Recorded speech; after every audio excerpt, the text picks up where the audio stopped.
Hello, everyone, and welcome to What Fresh Hell, Laughing in the Face of Mother. This is Margaret. And this is Amy. This week, we're going to talk about how to be connected with our kids, but not too connected. Not the bad kind of connected, the good kind of connected.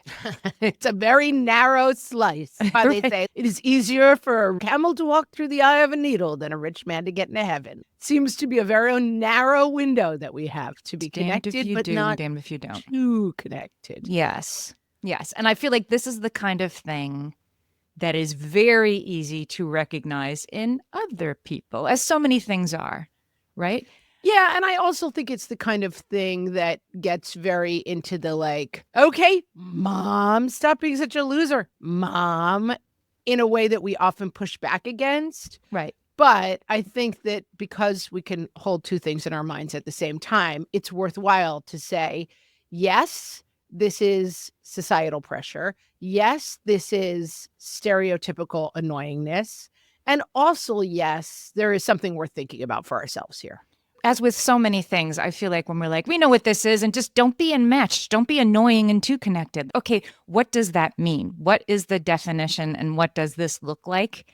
It led me, I went down a rabbit hole for this episode that I really wasn't expecting. Like, oh, I get it. I understand the difference now between being connected and too connected. And there's ways to tell and ways to know that aren't consume every parenting expert at once and be confused. Amy is lit up. Every once in a while before we record, I get the text. This is going to be amazing. You won't believe what I found. And this is one of them. So this Amy, is one of them. Take us down the rabbit hole with you. So the term that most people use for being too connected with other family members is enmeshment. I'm sure you're familiar with that because your own mom was a family therapist. And enmeshment, so okay, let's go back to the beginning. What is the definition? So enmeshment, the actual definition, I'm taking this from Sharon Martin, who is a social worker. No relation to your family of origin, I don't think. No, I don't believe so. No Sharons in the family tree. Sharon Martin says, enmeshment describes family relationships that lack boundaries, such as those in which roles and expectations are confused. When you are enmeshed, the emotional bond between family members is intertwined and without separation. Yeah. As you said, I grew up with a family therapist and I heard this term a lot, and I think I understand it pretty well. You're too overly joined to the point where the role of parent and child kind of flips back and forth. Yes, that was the part that I didn't really understand. I thought it was overly hovery parents. But it is more than that. It is this idea that, in fact, who's the kid and who's the parent here and who's offering what kind of support to the other people in the family gets mixed up and confused. Right. Who's taking care of who is who's the kind taking of care of who? Of enmeshment. Yeah. Yes. And so let's go all the way back to Murray Bowen, psychologist in the 1950s. Way back in time. I don't know what song I'm trying to hit there, but I'm learning. What's the movie with the car? Back to the Future. Gotta go back in time. We're getting old. What's the movie with the car? Back to the Future. Yeah, I'm extremely elderly. Excuse me. So like most theories that we build our understanding of psychology on, this one was developed in the 1950s. I learned that when Nancy Reddy from the Good Mother Myth was on. We did a fresh take with her. It all comes from the 1950s. This one seems pretty sound to me, though.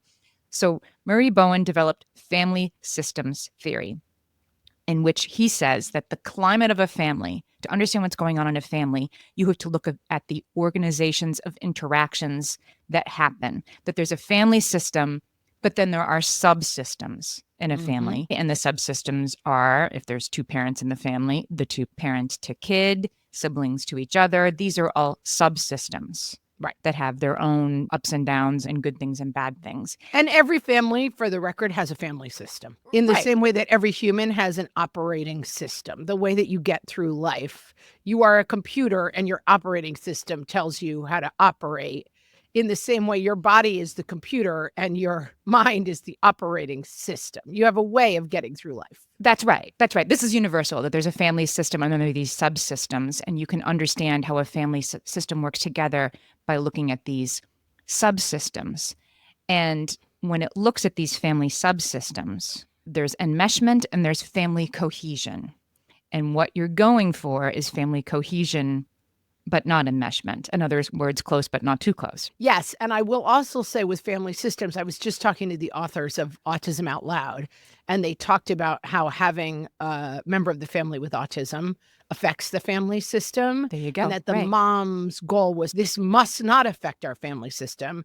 And eventually their therapist or whoever was talking to them, their doctor, was like, it is impossible for this not to affect your family system.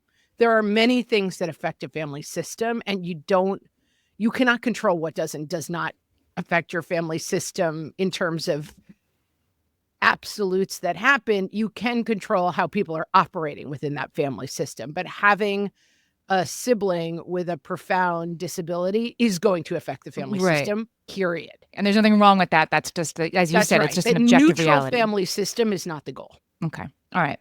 So a cohesive family is the family goal. Here's what family systems theory says is a cohesive family. So families that are high in cohesion exhibit clear boundaries that are also flexible boundaries, which is a little bit confusing to me.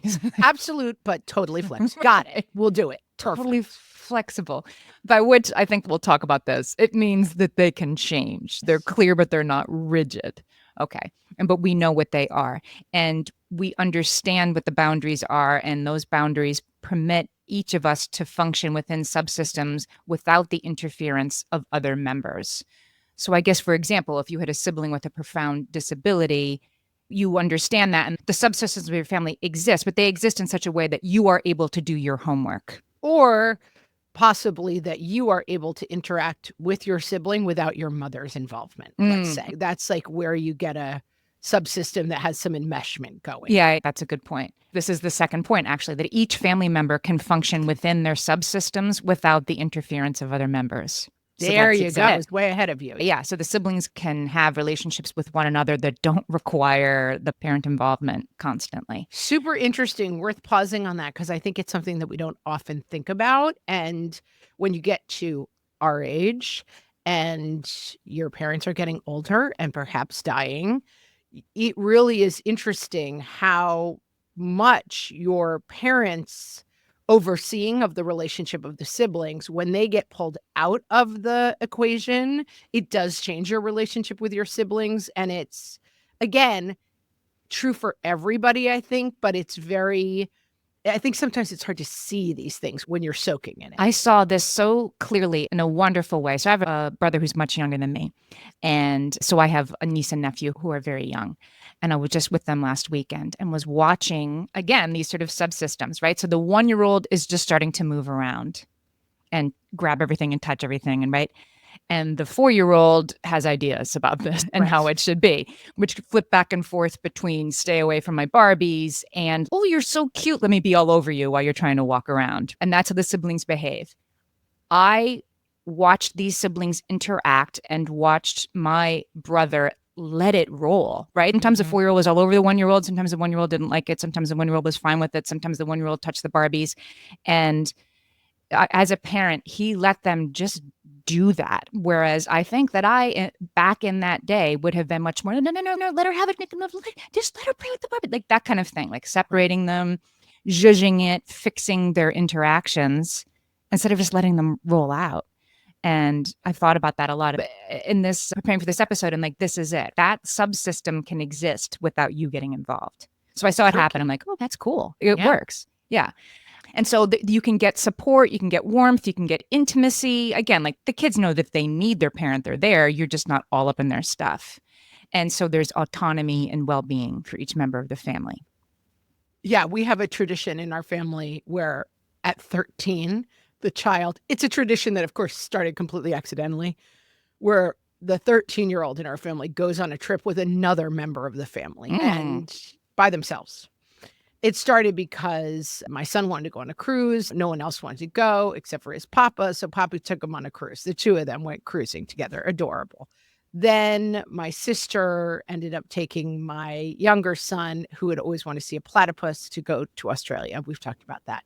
My brother's wife just took my daughter on her trip.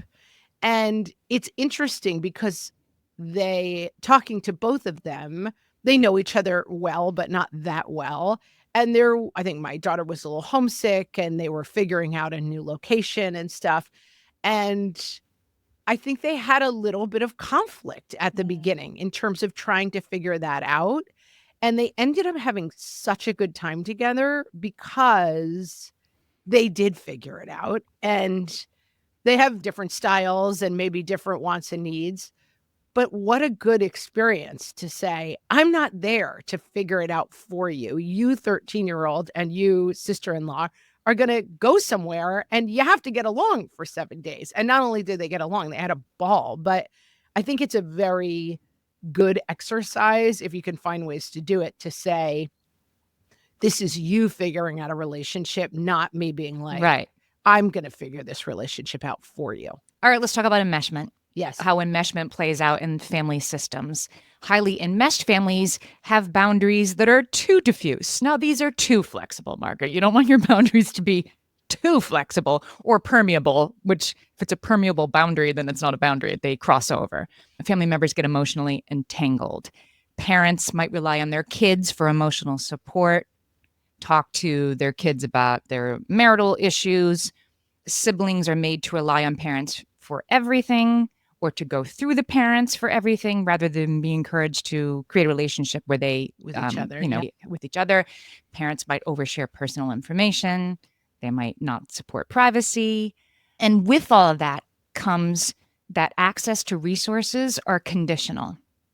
Like your warmth and love from your parents is conditional on you letting them make all your decisions for you. And that might go away if you, or the distress and hostility, say like you're having marital issues with your partner, that those then spill over into the other systems because there's not appropriate boundaries between those systems.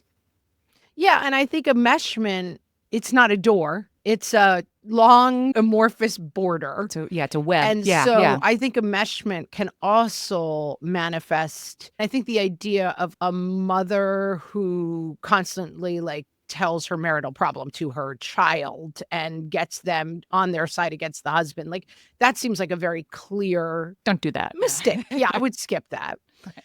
But I also think like growing up, I was one of 4. We were very close. And I remember when my brother brought his girlfriend home for Christmas, now his wife, and we used to sleep in the same room on Christmas Eve. I'm talking we were in high school, and we used to sleep high school and college. Yeah. He was in college, bringing home. We were still in high school. And his girlfriend was like, yo, I'm not doing this. This is weird, and you guys are freaks. She said it in a nicer way than that. But she was like, what are you doing, guys? This is the same person that just took your daughter on a trip and was like, figure it out, kid. Fine for us. But, right. But she's the kind of person, no, this is what I'm going to do, actually. I think that enmeshment, that closeness that we value can go a little bit into there's no room for outsiders in this family, or it's very hard for people to join the family, or my siblings are my primary relationship and everyone else comes second to that relationship. Mm-hmm. And so I think that enmeshment, I've seen it in my own life is what I'm saying. And basically we were outraged and they did not sleep in the room with us and it was completely appropriate. But I think we've all had a little bit of this experience of going to like Christmas at the in-laws. And it's like, guys, this is not how we do it. We don't open gifts in the morning. We open them in the afternoon. Like, leaving no room for outsiders can be a symptom. Enmeshment. Yeah. So here's an example of cohesion versus enmeshment. Because I think, as you were saying before, like everybody knows, don't do that. Don't have 3 bourbons and talk to your kid about your unhappy marriage. Don't do that. Don't open a pack of smoke, share it with your kid and tell them your problems. Right. Don't. The cohesion enmeshment thing can be hard to perceive where you are, particularly if you came from a family that had a high level of enmeshment. It's hard to see it. So this was a study that in 2018, they set out to look at kids with what they called externalizing behaviors. In other words, like getting in fights at school. They're externalizing some sort of distress. Okay. So kids with externalizing behaviors, were the family dynamics at home a factor in their externalizing behaviors? Spoiler alert. Probably. Yes, but probably. But how could they sort of quantify this? Right. So they it took about 80 families with kids who were just between 4 and 6 years old. So young and already exhibiting externalizing behaviors. And in two-parent families, half of them were married, half of them were in a long-term relationship. Anyway, 2 adult, 1 kid families. That was their family system. And they set out to measure whether they were cohesive or enmeshed. And they did this by watching them put a Lego set together with clear instructions. It isn't, let's make something pretty. It's like, we're going to make this house, this Death Star, whatever. In the cohesive families, they perceived that members would say something. They might give an open-ended instruction. Like the example they gave was a mother says to her child, do you see how daddy found that blue piece? See if you can find a blue piece. Or, oh, that's great. There was lots of positive affect. They used nicknames for each other. They seemed to be having a good time while they were putting this Lego thing together, but they weren't constantly providing direction or overseeing the other person's contributions. Makes sense. And then there were the more enmeshed families where people repeatedly interrupted. They repeatedly interrupted or talked over each other. They grabbed Legos out of one another's hands. They hovered over the kid and they gave commands, direct requests. And it said that when things were going well, like when the house was looking good or going according to plan, there would be warmth and positivity. Like, we're doing awesome. This house looks so good. What are we doing with this study? I thought we were making a Death Star. Oh, yes, the Death Star. When the Death Star is going, and I've literally been in this situation making the really complicated Lego thing where the kid's crying because it's taking too long. When it's going well, they're like, look how good we're doing. We're doing great. We're the best family. And then when, things weren't going so well, they would immediately become very hostile of each other. Like, I told you that piece didn't go there. That looks terrible. Take it back off. Yeah. Guess what the study found? Kids that were in a family that was more enmeshed, as measured by won't let people make unique individual contributions to this without interference, were much more likely to exhibit externalizing behaviors. Yeah, it makes sense. And it's hard, and we talk about this all the time, that we come from families that have their own issues and then we replicate them, and that's frustrating, and it seems really hard because we just want to be doing our best, but we're blah, blah, blah. But I think this is super interesting and fixable. This doesn't have to be carried forward, and it's something that we can recognize without saying, you showed them how to do the Lego and that's it, we're lost, and that's forever. Right. And that's like one small symptom, right? Like maybe you're a little bit overly directive with the 6-year-old putting the Lego house together. That's not why they're hitting kids at school, but it might be a symptom of a sort of a larger system of high agitation going on. Yep. Anyway, it's helpful because it's, this isn't, enmeshed isn't annoying mom. It's much more specific. It's enmeshed is like we overly direct each other's contributions and cross boundaries. Yep. And it kicks in when things aren't going well. Just like this Death Star. When it's going well, it's all fine. I would suggest it probably also kicks in when you're being watched by someone in a study. We are the perfect family. So when how we put the Death Star, we're winning the gold star. I guess it's true of all things. Like when things are fine, things are fine. When things aren't fine, the reasons that your version of not fine will really kick in. Yes. So when a disruption occurs in a cohesive family, such as, going back to our example, mom and dad are fighting. In a cohesive family, the difficulties are encapsulated in the specific subsystem. I had a while in my house when two of my kids a couple years ago were really not getting along. And it was probably developmentally appropriate, but it was hard to be around. A lot of shouting. Yeah. In a cohesive family, the issues that subsystem are having stay within that subsystem. And they can still get along with their parents fine and their siblings fine. You can be fighting with your spouse, but the kids still get their bedtime stories and get to school on time and get to feel like they're safe and protected. And it's going to bleed out a little bit. Sure. Like 2 people in conflict in a household is always going to affect the other people. But that if everybody has to take a side in every war, like if Billy and Joe are fighting, who's on whose side is a part of the story every time. And it subsumes the entire family structure as opposed to, oh yeah, they're mad at each other. No, I mean, no, it might not be your fault because it's occurring to me. If they're not doing a good job of limiting it to their substructure, right? These two kids were really yelling at each other a lot in my house. So it was a lot of yelling. And it's not my fault that I'm like, oh, I'm getting involved in that family subsystem. Like they're yelling, they're ruining dinner for everybody No, else. but it's right? worth noting that I know in my family of origin, if I was fighting with my sister and I went to my mother and I said, you know how she always is. How she is, does right. this because she's selfish and rude and mean. My mother's response would be, go work it out. She is not those things. You are bringing that to, like, she would never be like, you're right. She is like that. She is so selfish. If we were on opposite sides of that, my mother was always the referee. She never got on one side with somebody else. Yeah. And I think that is a very simple but clear and good example of the parents are neutral in family wars. And you may be thinking to yourself in your head, oh my God, you're right. She is so selfish and she always does this. And it is annoying. But once you get out of the referee chair and join one team, I think that's a really good red flag to see and say, uh-oh, this is not really my role. Yeah, you're right. And when they're little and they're fighting over Barbies, because that's what they do every day, and you stay out of that, it's probably easier when they're like, I hate you and never want to speak to you again, and they're slamming doors and stuff. It's probably easier to stay out of that too. Yeah. Safety aside, right? Everybody's safety and well-being aside, you let people figure stuff out without getting involved when you're in a cohesive will you family. both stop it? You're giving me a headache and Right. stop slamming doors. You're both annoying. That is one thing. It's to say, Billy is 100% right. Joe, you always do this. That's where you're joining one tribe. And that's, I think, maybe not the greatest choice. And boy, our kids turned up for that. What? The fairness Turned meter. up for that. Yep. And so when families are already very interdependent because that's how they roll and everybody's in everybody's business, it makes you more sensitive to stress within your family's systems. Like you're already more hyper aware of, are they getting along? Because you've always been involved in it. And so it makes enmeshed families create more stress. And I think it's something that can really start with we're close, we're super close, we do everything together. Yeah. It can tip into, it causes more anxiety and stress because I'm way too involved.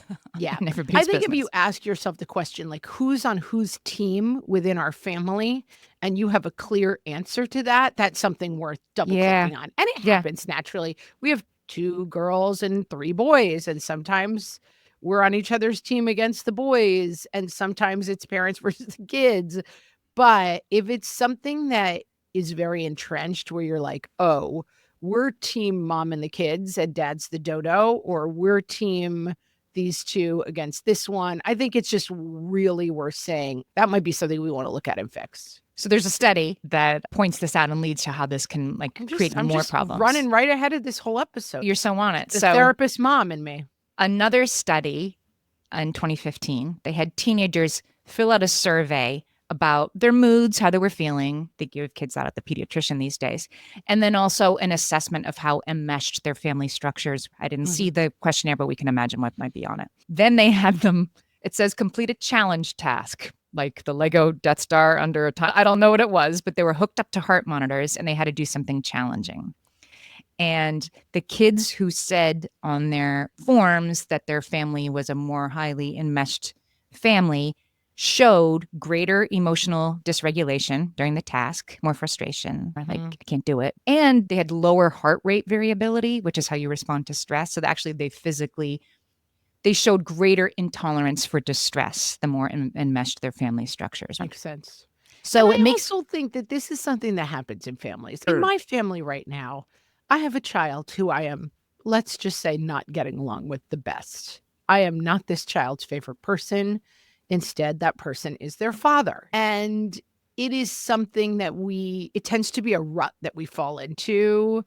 Either we're similar or whatever. And I had this very much with my own mother growing up, that we just could not work together. We just drove each other crazy. And I'm in that space right now with one of my kids. And so they default a lot to their father.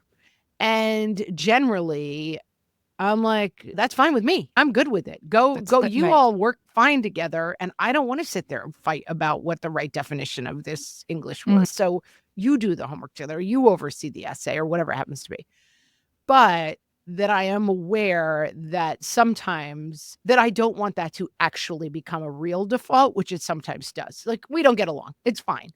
And so sometimes I have to go back to one with this relationship a little bit. And hey, you and I are going to do this, or let's you and I make something for dinner and find some laughter between us, because I don't want it to just become the default that like you and I don't get along because this is actually my child. Or even more specifically with the case of the stressed out adolescent that's in this situation, that they become the family patient, which is another term that families decide that sort of one person's the problem. Yeah. Sometimes it's a person who's speaking up saying this family is dysfunctional. Okay, you're the problem. The scapegoat, that the stressed out teenager who's becoming more emotionally dysregulated because there's no boundaries in this family then gets circled as the problem within the family. And so it's like, it's a natural progression.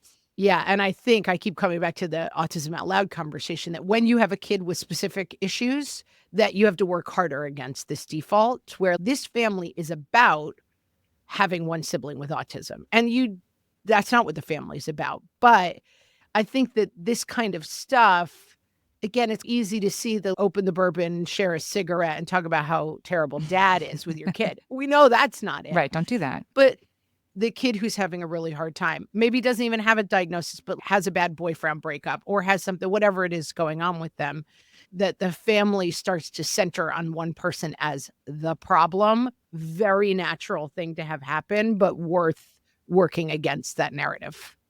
All right, so let's talk about how to change this dynamic. And the first, I think, is gentleness for yourself if you come from an enmeshed family, because it's harder to recognize. It's, as you said before, easier for the person to come in and be like, wait, well, what? You do what?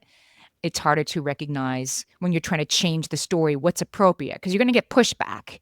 If you say to your mom, I love talking to you, I can't talk to you every day, you're going to get pushback. And then you're left like, am I a bad person? And you sometimes don't know. This was really interesting to me. I don't identify myself as coming from an enmeshed family, but I identify with this part. People in enmeshed relationships are likely to decide based on what they think the other person wants rather than what they need. Like, happy to help, Amy. I'm happy to help. Like, where should we go for dinner tonight? Like, I think I'll make my decision based on what I think that will make the people around me happy rather than myself. Because I think I don't want to own the grief of like, why do we always get pizza? I don't want to hear it. So it might be a more mundane reason. From a lot of other things like being female and being raised to be a pleasing person. And it's not only a symbol of enmeshment, but yes, I think for sure. I think what you could do for enmeshment is look at those flags. Like, am I always trying to guess the other person's needs? And as we start to move into our extended families, in-law families, and other things, I definitely think you can see some of these issues come out. I'm trying to do it the way you want it, but you're trying to do it the way I want it. And we're both ending up with something we don't want. It's just an interesting, and I will say, as I said earlier, there's no such thing as an enmeshed or a non-enmeshed family.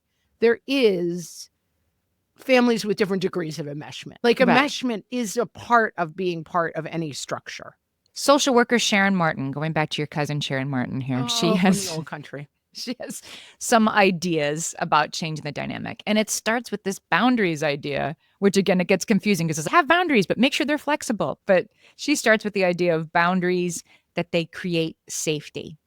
Yes. That you have boundaries that communicate clear expectations, like you don't hit your brother. What's okay to do and what's not okay to do. They're very clear, and they reflect respect for everyone's needs and feelings. Again, when you have one kid with very special needs or who takes up the bandwidth because they're a championship figure skater or whatever it is, they do sometimes have special rules, special accommodations. Things are maybe fair but not equal. And that can be hard on families. And then I think having rules and boundaries that are clear, it creates safety. And I've used the term a lot, which is a term from my mom, which is boundary seeking behavior. And that term really revolutionized my parenting. But that is sometimes acting out behavior. Is there behavior that you're seeing that the translation of that behavior is, I don't understand my role. I don't understand the rules. And so I am just pushing to see if I can find a boundary anywhere out here in the dark wilderness. And I think that's a really good thing to think about. Like sometimes kids are pushing because they want to know how big the container is. They want to find the outside wall. They don't want to live in a world where there are no walls at all, that any behavior is fine. And so they may be testing boundaries because they want to find one. This Lego study we were talking about before, they called them externalizing behaviors. But it's really the same thing, isn't it? If a 5-year-old, because they were 4 to 6-year-olds in that study, if a 5-year-old is like throwing blocks at school, yeah, that's a kid who really doesn't know what's okay and what isn't. Not their fault, not a bad kid, but it's the same kind of thing. Looking for a boundary, looking for the safety of knowing we don't throw blocks in our classroom. I think it can be really challenging for people. And as we've had a lot of conversations and looking to move to a world where we're not just completely authoritarian nightmares to our children of because I said so and that's why and you don't need to understand the rules, and trying to move a little bit more to let's solve this problem together and let's work together and let's kids have a voice, that it's still kids still want to know who's in charge and they don't want it to be them, and they want to know what the rules are. And I feel that way sometimes as a middle-aged or late-aged, whatever I am, lady. Like, could someone tell me what the rules are here? Because I don't like this feeling of not understanding the rules. I have boundary-seeking behavior of my own. And then the part that's flexible about the boundaries, I think, is it isn't that they're flexible at the moment you set them, but they're flexible as kids get older. Yeah, they can change, of course. Right. More autonomy, more choice. Speaking as a parent of college-age kids, your kid will maybe want to come home for fall break or spring break their first year, and then maybe won't after that because they start to have things that they're interested in outside the house. And you have to allow for the expanding of their autonomy and not make it about you. Yeah, and I think this is somewhere where you can really define whys and what's important. So you have to be here for grandpa's birthday celebration because it's a respect thing and it's a this, and you have to be here for that. That is really important to us. But it's not just because there's a wall of noise we're always guilting you into what you're missing. And it's that things have definitions and those kind of boundaries as well, which is, yes, we want you to be here for things that matter, but not everything matters the same. And that's for us to start to define a little bit. And I think that if you just have a wall of noise where everything feels like you're never doing something right, you're always letting us down because you're never performing enough, that it does become like, okay, this is a losing battle. I guess I just won't worry about it at all. But there are things that are important for people to participate in. You just don't want to pull that card every day. That's just it. Because the goal isn't, oh, just let them go and stop having any expectations, because that's not it either. Because family cohesion actually brings greater health to people, less stress. We did an episode about kin keeping and how that work of being connected and staying connected really matters. Yeah. So it isn't just let everybody do whatever and stop having expectations. Cohesion matters, but it's something that's freely given and where there's a level of autonomy. That's the difference. And the enmeshment is, I think, comes from making us feel safer, but it actually doesn't make us feel safer. It makes us feel more alert for who's upset. I think there's a metaphor, and I don't remember who talked about it, of the fire tender or the umbrella keeper. And it's like you have the presence of mind and the self-confidence as a parent that you're building a hearth. And every year you can wander farther and farther from the hearth. I don't chase you around with fire to keep you warm. I tend this fire and I make it somewhere you want to be and a warm space to come back to. But every year you wander farther and then hopefully you come back to the hearth. But it's not, and I heard someone else, I think it was the woman who used to write Rage Against the Minivan, talk about it, the umbrella keeper. I'm here guarding the umbrellas when you need them, but I'm not chasing you around holding an umbrella over you to keep you dry at all times. And yeah, I think it's a lifetime's work to figure out that balance. And I think that the good news is that we are more connected to our kids, but that enmeshment line is important to keep one eye on because my father will sometimes say, who was born in a completely different generation, like, I never laughed with my grandparents, and he has a very sweet relationship with his grandkids. And he loves that his grandfather was like a scary guy who sat in the corner, like drinking bourbon. And if you made eye contact with him, he would yell at you. And he's like, I love being close and I love my own closeness with my kids, but I don't think that I should be my kid's best friend throughout their lives. And finding those lines and that balance, I think it is a day-to-day exercise of holding them less closely every year and making sure there's a lot of room for other people to come into their lives. I researched this episode and then last night watched The White Lotus season 3, episode 3, which is a wild watch if you're not watching it. But I was watching like the Parker Posey family with the 3 kids, like, oh, they're really enmeshed. And just little things jumped out at me. Like the oldest brother, who's I think out of college, completely obnoxious, makes these absolutely filthy jokes. And his younger sister is like, you are disgusting. And the mother's like, I'm like, I got it. Enmeshment. They've traded places, right? The mom is, oh, stop it. He's just making a joke. And the daughter is the one saying, what is wrong with you people? And like, we're special and we have to do everything together and the outside world doesn't understand us. And there is no world in which you'd watch Parker Posey's character and think that's a great way to parent. Buddhism. But it does make me want to watch them put Legos together because I think they'd be all in each other's stuff. Not going to go great for that family putting Legos together. No. Oh, one more thing I wanted to shout out to before we go is I did a fresh take last year with Gabor Mate and Gordon Neufeld. And they wrote a book called Hold On to Your Kids, Why Parents Need to Matter More Than Peers. And so talk about the camel through the eye of the needle, because I was like, but then you have to learn to let go as they get older, right? And they were very much like, no, you create the hearth. The hearth is important. You matter more than the peers. You create a system to which everybody belongs. I'm going to put a link to that episode in the show notes for this episode because I was confused at the beginning and then I started to understand, like, our job is not to just stop having any expectations. Our job is to create warm cohesion that is not enmeshment. And it's a little specific, but it makes more sense.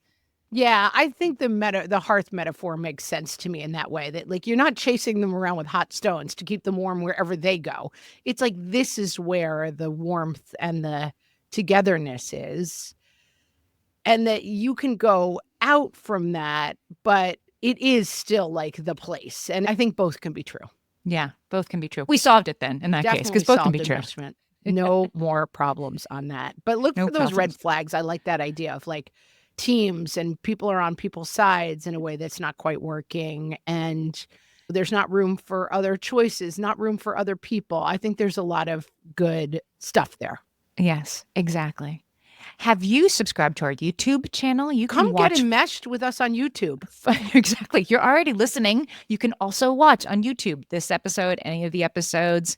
If you're on there, subscribe, follow us, because it will help YouTube say, oh, this is good content. I should show it to more enmeshed families. Amy, I have to thank you for the research this week. I don't often do that, but you did a great job. Really nice. It was interesting, right? It's super interesting conversation. And I'm learning and growing because of you, Amy Wilson. That's right. Because of you. And listeners, go check out our YouTube. And with that, we'll talk to you next week. So long.